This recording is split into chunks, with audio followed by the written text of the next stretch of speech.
New RMD tables for inherited IRAs? Well, maybe.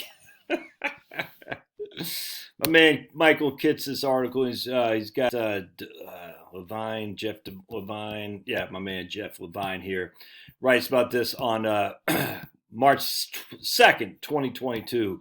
The impact of the new IRS proposed regulations on Secure Act RMDs. All right.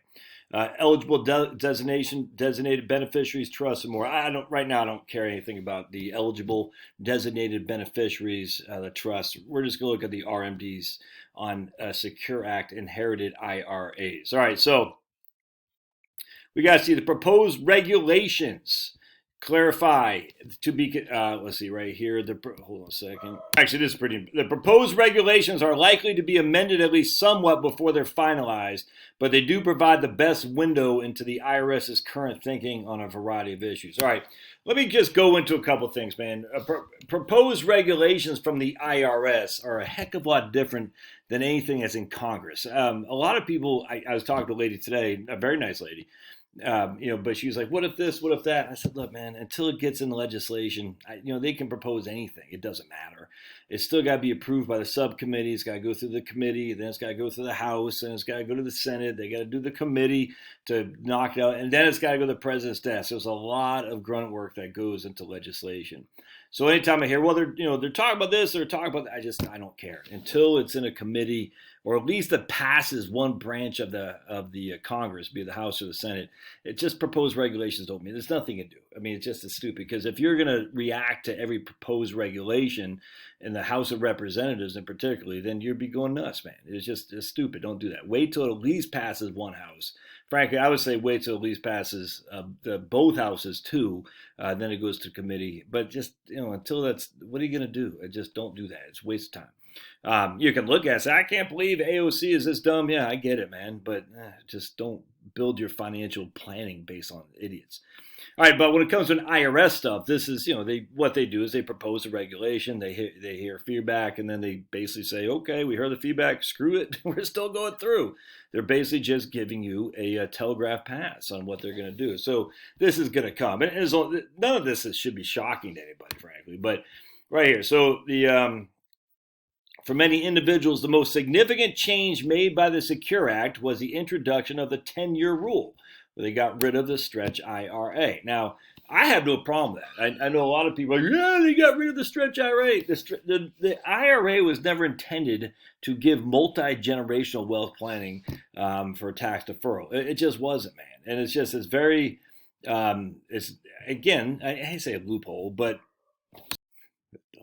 it's a loophole, but it's not nefarious. It is what it is. It says, hey, look, man, we have people who are smart enough to go into the regulation and say, we can stretch these IRA payments over multiple generations. It's a fantastic use of tax deferral.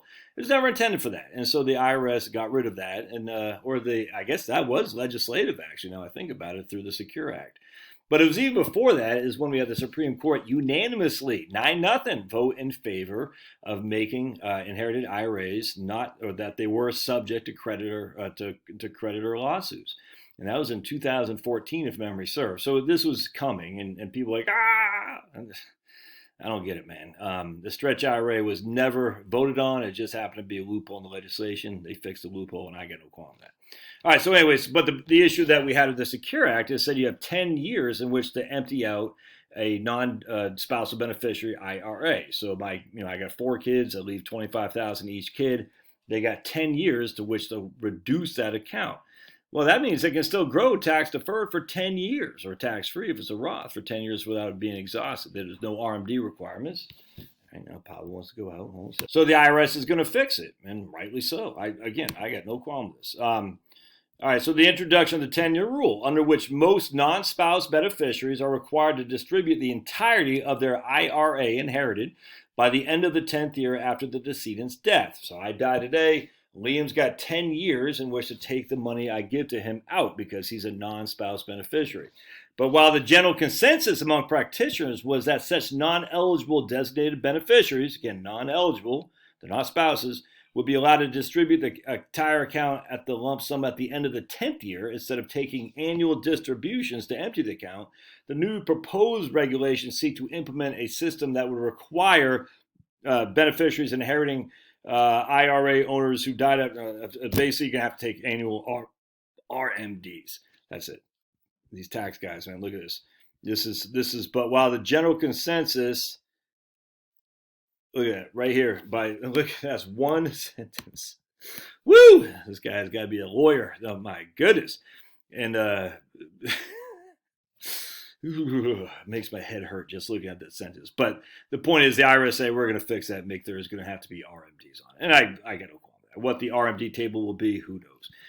Just real quick, the proposed regulations also clarified who can be considered an eligible designated beneficiary, including decedent's minor children considered minors until they reach the age of 21st, regardless of the age of majority by the state law, which means that minors would use the stretch IRA RMD rules until their 21st birthday and then be subject to the 10-year rule of potential continued RMDs.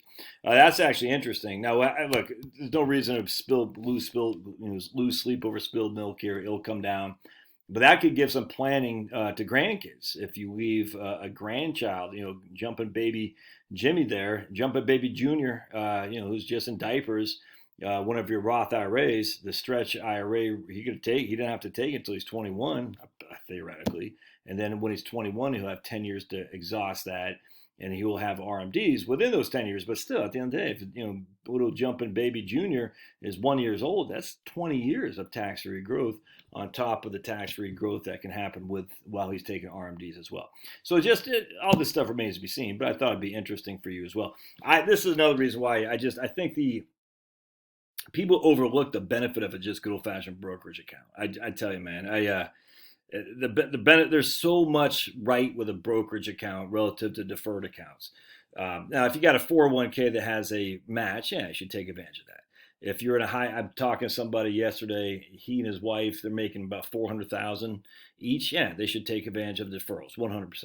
I mean, you look at their tax brackets way up here. When they retire, it's way down here. No reason not to take advantage of that.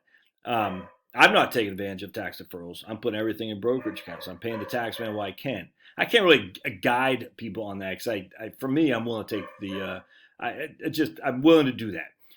But it wouldn't be something I'd guide people to do just because I think at the end of the day, the deferrals are worth their weight in gold, even though I'm a hypocrite not taking advantage of it. I like the idea as a 51-year-old guy having money where I can access without a penalty. Without having to pay tax on the distributions as well. So if I got to pay more tax on the front end while I got the money to pay it, I'm doing it for sure. Just good old-fashioned brokerage account, man. I tell you, you get an ETF, a Vanguard ETF. There's no capital gains. The dividends are minimal at best. The worst case scenario is you got to sell it. In the worst case scenario, you got to sell it if you hold it for long-term, over a year. It's long-term capital gain. It's big fat nothing burger. No penalties, no nothing, man. So anyway.